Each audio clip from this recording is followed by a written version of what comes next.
మనం మార్నింగ్ లేచి ఎంత త్వరగా రెడీ అయ్యి ఎంత బేగ వెళ్దాం అనుకుంటాం అంత లేట్ అయిపోతుంటుంది. హాయ్ హలో నమస్తే అందరికీ.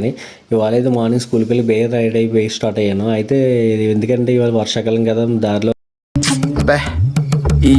ఈ పనుల్లో కనిపించలేదు. పైగా ఫిజికల్ కానీ మెంటల్ కానీ స్ట్రెయిన్. మొక్కల లారీలు గట్రా అడ్డం ఉంటాయని చెప్పి బయలుదేరాను. ఈ లోపల దగ్గర స్కూల్ పిల్లలని అందరినీ ఎక్కించుకునేటప్పటికి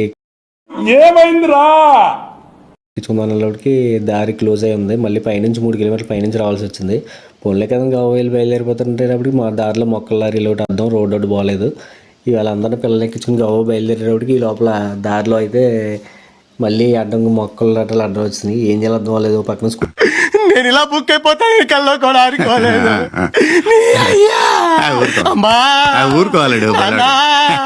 నేను వెళ్ళిపోతా. పిల్లలు లేట్ అయిపోతుంది, టైం అయిపోతుందని అంటున్నారు. కిరాయికి వెళ్ళిన కిరాయి దగ్గర కూడా అంతే. వాళ్ళు కూడా త్వరగా వచ్చామని చెప్పి దగ్గర గంట కూర్చోబెట్టారు. ఇవాళ అయితే అదైతే ఇలా ఎండ్ అయింది నా డే. మీకు